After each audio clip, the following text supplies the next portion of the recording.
Assalamualaikum warahmatullahi wabarakatuh. Kembali di channel Aryadin. Lanjutan dari soal-soal SKB kemarin, yaitu soal SKB CPNS Pedagogik Umum Part 3. Jangan lupa tekan tombol subscribe, share, dan like. Soal pertama, kriteria keberhasilan belajar siswa ditentukan dengan menggunakan kriteria ketuntasan minimal atau KKM atau kriteria belajar minimal atau KBM. KKM atau KBM adalah rata-rata setiap unsur dari kriteria yang ditentukan. Untuk menentukan KKM diperlukan faktor-faktor A. Kompleksitas indikator, daya dukung, dan kemampuan guru. B. Kemampuan guru, sarana prasarana, dan inteks siswa. C. Daya dukung, tingkat kesulitan, dan kemampuan guru. D. Kompleksitas indikator, daya dukung, dan inteks siswa. E. Kemampuan guru, tingkat kesulitan, kompetensi dasar, dan inteks siswa. Jawaban D. Kompleksitas indikator, daya dukung, dan inteks siswa. Daya dukung di sini tidak hanya fasilitas sekolah, tetapi bisa kemampuan guru, yaitu biasanya kalau guru S1 nilainya standarnya berapa, S2 berapa, itu termasuk di dalam daya dukung. Soal nomor 2, seorang guru harus menentukan kriteria ketuntasan minimal atau kriteria belajar minimal. Berikut merupakan fungsi KKM atau KBM kecuali A. Sebagai acuan peserta didik dalam menyiapkan diri mengikuti penilaian mata pelajaran. B. Merupakan target satuan pendidikan dalam pencapaian kompetensi tiap mata pelajaran. C. Dapat digunakan sebagai bagian dari komponen dalam melakukan evaluasi program pembelajaran yang dilaksanakan di sekolah. D. Untuk bahan laporan dan kelengkapan administrasi sekolah. E. Sebagai kegiatan pengambilan keputusan yang dapat dilakukan melalui metode kualitatif atau kuantitatif. Jawaban E. Sebagai kegiatan pengambilan keputusan yang dapat dilakukan melalui metode kualitatif atau kuantitatif. Ini diingat yaitu kecuali. Jadi KKM atau KBM tidak digunakan sebagai kegiatan pengambilan keputusan melalui metode kualitatif atau kuantitatif. Lanjut soal nomor 3. Pada proses pembelajaran, seorang guru ingin melakukan penilaian terhadap perilaku siswa. Maka instrumen yang digunakan dalam proses pembelajaran tersebut adalah A. Pedoman observasi, B. Kuesioner, C. Tes tulis, D. Pedoman wawancara, E. Tes hasil belajar. Jawaban A. Pedoman observasi, karena penilaian terhadap perilaku siswa. Jadi ini diobservasi selama pembelajaran berlangsung. Soal nomor 4. Setiap kali di akhir pembelajaran, seorang guru akan melakukan proses penilaian. Sebelum guru menyusun soal-soal untuk menilai hasil belajar siswa, manakah yang pertama kali harus dipelajari?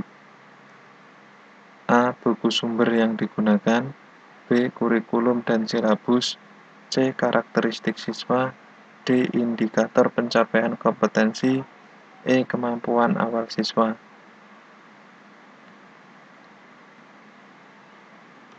Jawaban D. Indikator pencapaian kompetensi, karena ini sudah proses penilaian, tidak pembelajaran. Jadi antara materi dengan soalnya, indikatornya harus sama. 5.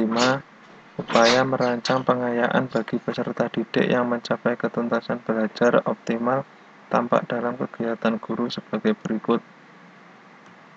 A. Memberikan tambahan materi berupa sumber ajar dari pengarang yang berbeda. B. Memberikan tes tambahan dengan tingkat kesukaran lebih tinggi. C. Memberikan tambahan sumber bacaan yang lebih mendalam dan tingkat variasi yang tinggi Berikut instrumen tesnya yang sesuai. D. Diberi soal serupa untuk memastikan tingkat keberhasilan belajar. E. Diberikan materi bahan ajar yang lebih tinggi tingkatannya dan mengerjakan soal-soal yang memiliki kesulitan tinggi. Jawaban E. Diberikan materi bahan ajar yang lebih tinggi tingkatannya dan mengerjakan soal-soal yang memiliki kesulitan tinggi. 6. Dalam kegiatan penilaian otentik, banyak model yang dapat digunakan pada suatu penilaian. Seorang guru meminta siswa untuk mendemonstrasikan tugas belajar tertentu. Bentuk penilaian otentik tersebut merupakan contoh penilaian otentik berbentuk A. Penilaian proyek, B. Penilaian kinerja, C. Penilaian portofolio, D. Penilaian antar teman, E. Penilaian diri. Ini penilaian otentik. Jawabannya B. Penilaian kinerja, karena mendemonstrasikan itu berarti keterampilan. Berarti kalau keterampilan itu kinerja. Soal nomor 7. Setiap akhir evaluasi dimungkinkan ada siswa yang prestasi belajarnya belum memenuhi ketuntasan, sehingga guru perlu melakukan remedi. Dasar rancangan program remedi bagi siswa yang capaian prestasinya di bawah ketuntasan belajar yaitu A. Proses pengajaran remedial pada dasarnya adalah proses belajar mengajar biasa. B. Tujuan pengajaran remedial adalah sama dengan tes diagnostik. C. Sasaran terpenting pengajaran remedial adalah peningkatan kecerdasan siswa. D. Strategi yang dipilih hanya berbentuk tes ulang. E. Agar prestasi sekolah menjadi meningkat. Jawaban C. Sasaran terpenting pengajaran remedial adalah peningkatan kecerdasan siswa. Jadi, adanya peningkatan dari materi yang telah diajarkan yang sebelumnya tidak tuntas menjadi tuntas. 8. Jika seorang guru ingin melakukan kegiatan remedi, maka salah satu prinsip yang penting dipahami guru dalam merancang program remedial bagi siswa yaitu tampak dalam kegiatan berikut. A. Membuat rancangan pembelajaran khusus untuk siswa peserta remedial. B. Menggunakan rancangan pembelajaran yang telah dibuat dengan memperhatikan hasil temuan analisis evaluasi belajar siswa. C. Menurunkan standar ketuntasan belajar. D. Menggunakan rancangan pembelajaran baru yang berbeda sama sekali dengan rancangan yang ada. Merancang tes ulang saja tanpa ada pengulangan penjelasan materi. Jawaban D. Menggunakan rancangan pembelajaran baru yang berbeda sama sekali dengan rancangan yang ada. Jadi, kalau remedi, rancangan pembelajarannya baru, bagaimana strategi apa yang bisa digunakan agar siswa tersebut menjadi tuntas dalam belajar. 9. Jika seorang guru ingin melakukan penilaian portofolio pada proses pembelajaran, maka penilaian portofolio dapat dilaksanakan dengan cara A. Memberikan penilaian menyeluruh terhadap tugas-tugas siswa. B. Mengumpulkan lembaran-lembaran jawaban hasil tes harian dan sumatif tiap siswa. C. Memberikan tugas kepada siswa untuk dikerjakan di rumah. D.